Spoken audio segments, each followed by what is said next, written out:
Hello students, आज हम रोला छंद के बारे में पढ़ेंगे। ये आपके बोर्ड एग्जाम में हमेशा पूछा जाता है। तो चलिए स्टार्ट करते हैं। परिभाषा। रोला एक सममात्रिक छंद है।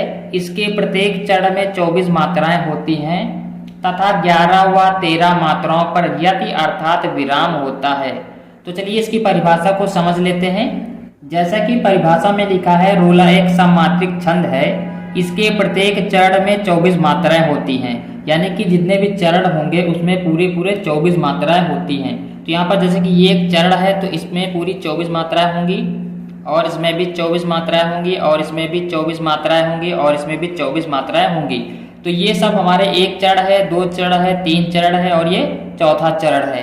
तो इसका मतलब यही है कि सममात्रिक छंद है, अर्थात सभी चरणों में 24 मात्राएं यानी कि समान मात्राएं होती हैं तथा 11 व 13 मात्राओं पर यति अर्थात विराम होता है।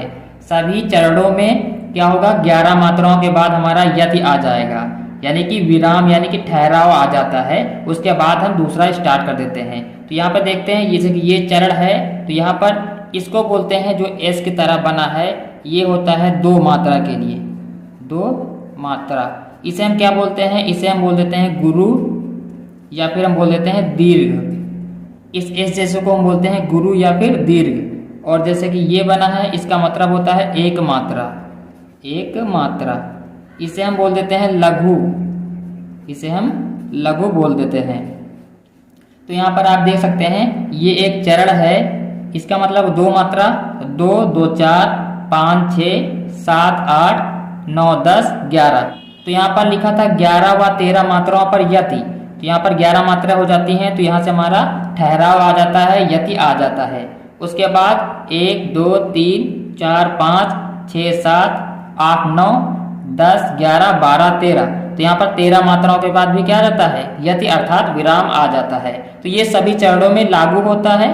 तो सभी चरणों में जो ये वाला चरण होता है इसमें 11 मात्रा होंगी और इसमें 13 मात्रा होंगी। वैसे ही इस चरण में यहाँ से यहाँ तक 11 मात्रा होंगी और यहाँ से यहाँ तक 13 मात्रा होंगी। तो ये 11, 13, 11, 13 का कॉम्बिनेशन चलता रहता है। लेकिन आपको ध्यान रखना है कि सभी चरणों में टोटल मात्रा 24 होनी चाहिए। तो चलिए अब उदाहरण देखते हैं।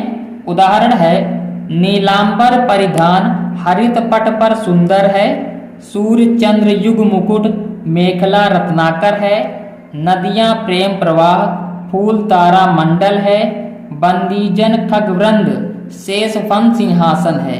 तो ये उदाहरण है। अब चलिए इसमें मात्रा हम काउंट करते हैं।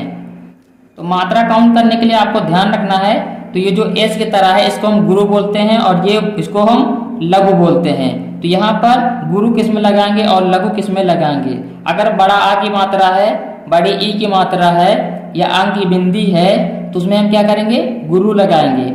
और जो नॉर्मल है, जैसे कि यहाँ पर छोटी ई की मात्रा है या फिर नॉर्मल जैसे पास लिखा है तो यहाँ पर हम एक मात्रा लगाते हैं।